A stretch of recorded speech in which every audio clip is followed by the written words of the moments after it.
드디어 오늘 결혼합니다. 아직도 실감이 안 나지만 지금 이 순간 저와 제 동반자의 인생이 하나로 이어지는 날입니다. 안녕하세요. 하루하루 정비하는 남자 인생정비입니다.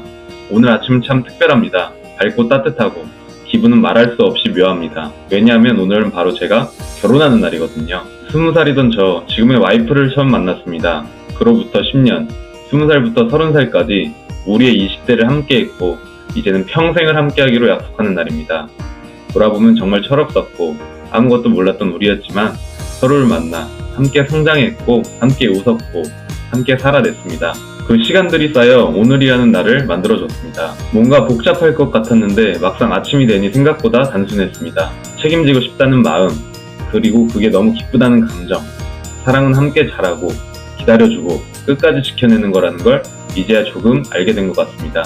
한 사람의 인생을 함께 한다는 건 트럭을 정비할 때보다 훨씬 더 섬세하고 더 많은 마음을 써야 하는 일입니다. 고장나기 전에 살피고 문제가 생기기 전에 다가가고 더 오래 달릴 수 있도록 옆에서 같이 걸어간다는 것. 이게 바로 앞으로 제가 할 정비입니다. 오늘이 아무리 특별한 날이어도 저의 루틴은 멈추지 않습니다.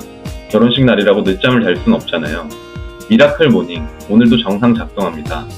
일찍 일어나 가볍게 몸을 풀고 오늘 하루를 조용히 떠올려 봅니다. 많은 분들이 결혼식 날 책까지 하시겠지만 저는 이렇게 시작해야 하루가 더 정돈되더라고요. 이런 날일수록 더 차분하게, 더 나답게 시작하려고 합니다. 오늘도 예쁘게 말하는 네가 좋다. 이 책을 펼칩니다. 오늘이라는 날, 오늘을 함께할 사람들, 그리고 사랑하는 그녀를 생각하며 더 따뜻한 말, 더 예쁜 말을 기억하고 싶어서입니다. 그럼 오늘도 저의 루틴, 독서를 시작해 보겠습니다. 87페이지, 얼리지 말고 녹여야 대화가 풀린다. 다가선다는 건 상대방을 깨는 게 아니라 녹이는 것 아닐까요? 부모가 아이의 잘못을 지적할 때 하나하나 깨면서 말하는 일방적인 훈육이 멀어짐의 대화라고 한다면 아이의 감정을 읽으려 노력하면서 조심스럽게 이야기를 꺼내는 상대의 마음을 녹이는 대화는 다가섬의 대화가 될 것입니다. 물론 깨는 게 쉽습니다. 왜 상대의 마음을 깨려고 할까요? 내 마음대로 되지 않아서일 겁니다. 하지만 당나귀 귀와 주인은 각기 생각이 다르다 라는 말이 있지 않던가요? 주인이라고 해서 자기 생각만 고집해서는 당나귀 귀를 자신이 원하는 방향으로 이끌 수 없을 겁니다. 그리고 깨고 때리고 상처 주는 말을 하면서 상대방과 가까워지겠다는 망상은 버리는 게 옳습니다. 특히 말의 양보다 말의 질을 고민해야 합니다. 말이 많으면 실수도 잦게 마련입니다. 말이란 신기해서 한 문장, 한 단어가 상대의 마음을 헤집어 놓습니다. 이미 마음이 상처받은 상대방이 우리와 거리를 가까이 할 까닭도 없는 것이고요. 우리의 말이 관계의 개선으로 이어지기 위해서는 관심을 통해 상대를 알려고 하고 결국 상대를 존중한 후에 비로소 말해야 합니다. 양보다 질이라는 말을 떠올리니 생각나는 게 있습니다. 바라는 말을 떠올리면 어느 계절이 생각나시나요? 저는 한여름에 장맛비가 떠오릅니다. 하늘이 뚫어진 것처럼 내리는 장맛비는 제가 생각하는 비다운 비입니다. 하지만 옛날 사람은 그렇게 생각하지 않나 봅니다.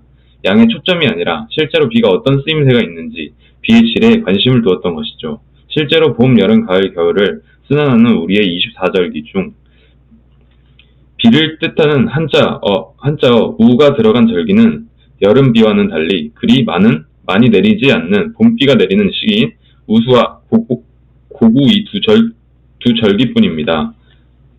한여름 비가 한참 내리는 절기들에선 우자를 찾아보기가 힘듭니다. 왜일까요?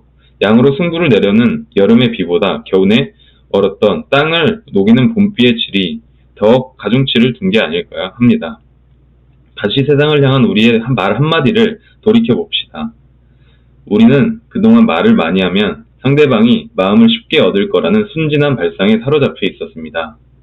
물론 양질전환의 법칙이라는 말도 있긴 합니다. 양이 많아지면 결국 질로 승화된다는 뜻이죠. 하지만 그것도 최소한 때, 즉 시기가 있는 법입니다. 거기에 이미 내뱉어진 말의 파급력을 고려해야 합니다. 우리의 입에서 나오는 말이 생명력을 갖고 상대방과 따뜻한 감정의 순환을 일으키는 시작이 되게 하려면 우리에게 필요한 것은 얼어붙은 분위기를 깰 수 있는 화제로 말한다는 의미의 아이스 브레이킹이 아닙니다. 상대방은 사람입니다. 사람은 게임의 대상이 되어서는 안 됩니다. 녹임의 대상이 되어야 하는 것입니다. 아이스 브레이킹이라는 말은 흔하게 사용하는데 브레이킹, 즉 깬다라는 의미에 파묻혀 말실수를 하는 걸 두려워해야 합니다. 다가서고 마주하며 결국 관계를 맺게 만드는 우리의 말하기를 위해 필요한 건 우수와 고고 무렵에 봄비가 얼어붙은 땅을 조금씩 녹여가는 듯 부드러운 아이스 멜팅이 이어야 합니다. 게임이 아닌 녹임, 이를 염두에 두고 사례를 들어봅시다. 당신이 직장인이라고 해볼게요. 협력업체에 방문합니다. 낯선 사무실에 방문해서 아직은 친숙한 관계가 아닌 협력업체 담당자와 대화를 합니다. 이때 아이스 브레이킹을 한다고? 주식하세요? 오늘 완전 엉망이죠? 이제 프리미어 리그 축구 보셨나요? 축구 안 좋아하세요? 와 같은 쓸데없고 무의미한 말로 상대를 대하려 해서는 곤란합니다. 아이스 멜팅에 익숙한 우리라면 이렇게 말할 수 있어야 합니다. 게시판을 보니 이번 신상품 캠페인에 적극적인가 봅니다. 사무실이 쾌적합니다. 저쪽에 있는 건 안마의자인가요? 상대방에 대한 상대방이 있는 장소에 대한 약간의 관심만으로도 얼마든지 이런 의미 있는 대화가 가능합니다. 이런 말은 또 어떻습니까? 급하게 오신 걸 보니 회의 중이셨군요. 핵심만 말씀드릴게요. 상대에 대한 관심을 넘어 상대방을 배려하는 태도까지 보여준다면 우리의 말하기는 한층 더 상대방에게 다가서는 도구로 작용할 것입니다. 어렵지 않습니다. 주식이나 연예인, 이야기로 상대방의 소중한 시간을 낭비하는 것보다는 상대방 사무실에 들어서면 관심 있게 실내를 둘러보는 것으로도 얼마든지 상대방과 편안하게 이야기를 이어나갈 수도 있습니다.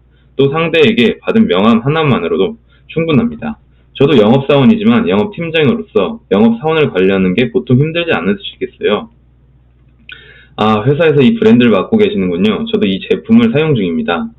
산업안전기사 자격증이 있으신가요? 저도 관심이 많습니다. 이렇게 권하는 저 역시 예전에는 상대방에게 다가서는 아이스 멜팅이 서툴렀습니다. 그저 저 자신의 관점에서 말하는 것에 익숙했을 뿐 상대의 시각에서 작은 실마리 하나를 찾는 것에는 게을렀습니다. 상대방이 다가서기 쉽기는커녕 멀어지기만 한다는 걸 알아채지 못했고요. 우리의 말은 나의 흥미가 아닌 상대방의 관심에 초점을 두어야 한다는 걸 몰랐던 것이죠. 상대방의 얼음장 같은 마음을 녹인다고 격에 어울리지 않는 공허한 말로 대화를 시작하지 마세요. 상대가 한마디라도 더 자신의 이야기를 풀어놓을 수 있도록 환경을 조성하는 게 그 무엇보다도 우선되어야 합니다. 나 중심의 말로 상대방과 소통을 막는 실패한 대화, 즉 닫힌 대화가 아닌 상대방의 생각을 고려한 열린 대화가 되는 게 맞습니다. 상대방이 현재 어떤 상황에 있는지 잘 관찰하고 그것을 통해 느낀 점을 적절히 던지는 것, 반복해서 말씀드려서 지겨울 수도 있겠으나 그래도 다시 말씀드리는 이유는 그만큼 관찰이 다가서는 말하기에 중요하기 때문입니다. 이런저런 말씀을 드렸는데 요약하면 다음에 3가지가 아닐까 합니다. 기억해 두시면 어떨까요? 첫째, 나의 상황을 말하는데 열중하지 않는다. 둘째, 상대방의 주변을 관심 있게 살핀다. 셋째, 관찰하는 것을 토대로 말을 건넨다. 다가서려는데 뒷걸음치는 상대방의 모습이 얼핏 보였다면 이 3가지 상황 속에서 늘 점검해보세요. 좋은 결과가 있으리라 기대합니다. 첫째, 나의 상황을 말하는데 열중하지 않는다. 내 말, 내 의견, 상대방에겐 중요하지 않을 수 있습니다. 그러니까 제가 너무 열정적으로 얘기한다고 하면 또 설득하려고 들릴 수도 있고 한 것 같습니다. 둘째, 상대방의 주변을 관심 있게 살핀다. 는 무슨 뜻일까요? 주변? 상대방의 표정 이런 말을 하는 걸까요? 셋째, 관찰하는 것을 토대로 말을 건넨다. 중점. 관찰한 것? 아까 그 전에 얘기했듯이 그 상대방이 있는 장소에서 뭐 그런 느낌일까요? 그 관심? 오케이. 저의 단점은 여기에서 상대방과 대화를 할 때 중점을 잘 파악하지 못하는 것 같아요. 제 생각에는.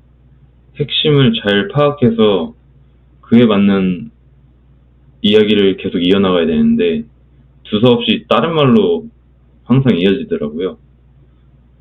제가 좀 생각이 짧은 것 같기도 하고 생각이 없는 것 같기도 하고 합니다. 겸손이 지나치면 호구가 된다. 스펙이란 말 어떻게 생각하시는지요? 스펙이란 말은 어느 한 사람을 성격 등의 내면적인 모습으로 평가하는 게 아니라 협력, 학력, 영어 점수 등 밖에 보이는 모습으로 평가함이라는 뜻을 가지고 있습니다. 기업 취직 등에 있어 중요한 요소죠. 최근에는 스펙을 배제한 인재 채용이 유행하고 있긴 하지만 글쎄요, 어쨌거나 이런 움직임은 스펙 그 자체만을 보고 사람을 뽑는 데서 오는 한계점을 인식했기 때문이라고 생각합니다. 그렇다면 스펙은 불필요한 것일까요? 저는 그렇게 생각하지 않습니다. 스펙을 내면이 아닌 외면에 대한 평가라고 넓게 본다면 스펙이야말로 급하게 흘러가는 지금 세상에서 상대방에게 빠르게 자신을 어필하는 무기가 됩니다. 그러니 할 수 있는 한 최고의 스펙을 만들어내는 건 우리가 해야 할 당연한 과정입니다. 세상과 관계를 맺는 첫 번째 사슬을 푸는 역할을 하는 게 스펙이 될 수 있으니까요. 스펙은 직장에 들어갈 때만 필요할까요? 아닙니다. 예를 들어 볼까요? 비즈니스 커뮤니케이션을 하는 경우 우리의 스펙은 더욱 중요해집니다. 이유는 상대방으로부터 신뢰를 쉽게 얻기 때문입니다. 자기를 드러내는 것, 그러니까 자기소개는 취직이나 입사를 위한 면접에서만 필요한 게 아니라 비즈니스를 만들고 또 완성하는 과정에도 마찬가지로 절대적입니다. 물론 말로 진행되는 것이 대부분이죠. 그렇다면 나를 소개하는 말하기의 방식은 어떠해야 할까요? 원칙은 하나입니다. 자기 자신을 누추하게 보이게 하지 말 것. 겸손과 자기 비하를 구별해야 합니다. 자신의 무능력함을 굳이 알릴 이유는 없습니다. 나의 화려함을 알려야 합니다. 왜요? 상대방의 신뢰를 얻기 위해서입니다. 세상 그 어떤 커뮤니케이션에서도 그저 그런 사람과 커뮤니케이션을 진행하기를 원하는 사람은 없습니다. 가능하면 자신의 커뮤니케이션 상대가 최고의 능력자이기를 바랍니다. 예를 들어 볼까요? 당신 한 기업의 제휴 담당자입니다. 당신 회사와 제휴를 맺고자 하는 한 기업의 담당자가 당신을 찾아왔습니다. 그의 제안을 보니 꽤 괜찮았습니다. 제안서를 읽고 미팅을 진행합니다. 이제 성사 단계에 이릅니다. 하지만 마지막으로 확인할 사항이 생겼습니다. 그에게 그 확인 사항을 문의하고 답을 달라고 합니다. 그때 그가 다음과 같이 대답합니다. 저요? 이건 제 권한이 아니라서 사실 제가 회사에 힘이 없습니다. 죄송합니다. 나름대로 제가 힘이 있습니다. 제가 안 되면 그 누구도 힘듭니다. 내부 설득을 진행해 보겠습니다. 전자와 같이 말하는 사람이 어떻게 해서 당신의 마지막 제안을 받아들였다고 해보죠. 지금은 일단 비즈니스를 진행하겠지만 앞으로 계속 만나고 싶지는 않을 겁니다. 후자와 같이 말하는 사람이라면 설령 당신의 마지막 제안에 대해 성공적으로 일을 끝내지 못했다고 하더라도 다음에 다시 일하고 싶을 겁니다. 한 걸음 다가서는 말하기인 셈입니다. 자신을 알리는 것, 커뮤니케이션 초기부터 진행되어야 할 키워드입니다. 상대를 사로잡는 상대에게 다가서는 첫인상, 이것만큼 제대로 하는 게 맞습니다. 잘난 척을 하라는 말이 아닙니다. 다만 지나친 겸손 혹은 자기 비하는 결국 자신의 가치를 스스로 깎아먹고 상대방을 멀어지게 한다는 점을 기억하자는 겁니다. 자기소개를 통해 상대방에게 멀어지기보다는 가까워지는 게 낫지 않겠습니까? 조금 더 나아가 볼까요? 자신을 누군가에게 알릴 때 앞으로 다음에 3가지를 염두에 두세요. 첫째, 내가 커뮤니케이션의 파트너로 존재하는 이유에 대한 설명을 잘해야 합니다. 그냥 어쩌다 보니 제가 이 프로젝트 수행을 하게 된 거죠. 솔직히 제가 이 일은 해본 적이 없습니다. 위에서 하라고 해서 하긴 하는데 이런 말을 듣고 상대방은 어떻게 생각할까요? 우습게 여기지 않을까요? 저라면 이렇게 말하겠습니다. 제가 이 프로젝트를 자원해서 한다고 했습니다. 꼭 잘해보고 싶은 마음이 있어서죠. 우리 회사에서 저 말고 누가 이 프로젝트를 잘할 수 있겠습니까? 자신감 있는 표현을 통해 상대방의 신뢰를 얻기를 바랍니다. 둘째, 비즈니스 환경이라면 내가 조직에서 어떤 위치에 있는지를 긍정적으로 설명해주면 좋습니다. 이왕이면 조직 내에 나름대로 힘을 갖고 있다고 말하는 게 낫습니다. 이번 프로젝트 담당 부서와 평소에도 의사소통이 잘 되어 많은 도움을 받을 수 있습니다. 우리 팀 구성원이 이번 프로젝트를 위해 굳은 결의를 하고 있습니다. 이런 사람이라면 믿고 또 신뢰할 수 있지 않을까요? 셋째, 조직에서 자신이 이루고자 하는 방향, 즉 미래의 비전을 말하는 것도 좋습니다. 저요? 우리 회사에서 이 분야의 임원까지는 할 겁니다. 다른 건 몰라도 이 비즈니스에 관한 언젠가 대한민국 최고의 전문가가 되려고 노력 중입니다. 어떤가요? 없던 신뢰가 생기지 않을까요? 에이, 그냥 월급 주니까 회사 다니는 거죠. 라고 말하는 사람과는 다르게 보겠죠. 상대방이 우리에게 갖게 되는 신뢰는 일의 진행 과정에서 저절로 만들어지기도 하지만 어느 정도는 스스로 설계해야 하는 측면도 있습니다. 겸손한 건 좋지만 그렇다고 해서 무작정 낮춤을 조심해야 하는 이유입니다. 나폴레옹의 말입니다. 기회가 없다면 능력이란 쓸모가 없다. 그렇습니다. 일단 기회를 만들어야 하며 그 기회는 적절하게 표현하는 나의 화려함에 비롯됩니다. 누추하게 보이지 마십시오. 자기를 우습게 여기는 사람은 상대방에게도 우스운 사람이 되기 쉽습니다. 남을 억누르고 통치하기 위해서 자신을 귀하게 보는 게 아닙니다. 자기 자신을 성장시키는 자기 배려의 측면에서 스스로 귀하게 여기자는 겁니다. 나를 귀하게 하는 말하기가 상대방과의 거리를 좁힙니다. 오늘의 독서는 여기까지 짧게 하겠습니다. 오늘은 저의 결혼식이 있는 날입니다. 조금 서둘러 책을 읽었는데요. 그 이유는 오늘 축가를 부르기로 했기 때문입니다. 와이프에게 친구와 듀엣으로 정성껏 준비한 축가를 선물하려고 합니다. 몇 번 불러봤던 곡이지만 막상 결혼식 당일에 부른다고 생각하니 긴장도 되고 또 기분이 묘하네요. 가사는 다 외웠다 싶지만 막상 올라가면 머릿속이 하얘질 수도 있잖아요. 그래도 진심을 담아 부르면 괜찮지 않을까요? 자, 지금부터 짧게나마 축가 연습을 한번 해보겠습니다. 실수해도 이해해 주실 거죠? 오늘은 정비사가 아니라 신랑으로서 노래하는 거니까요. 이제부터 웃음기 사라질 거야. 가파른 이 길을 좀 봐. 그래 오르기 전에 미소를 기억해 두자. 오랫동안 못 볼지 몰라. 짧게나마 연습을 한번 해봤습니다. 와이프가 마음에 들어할지 모르겠네요.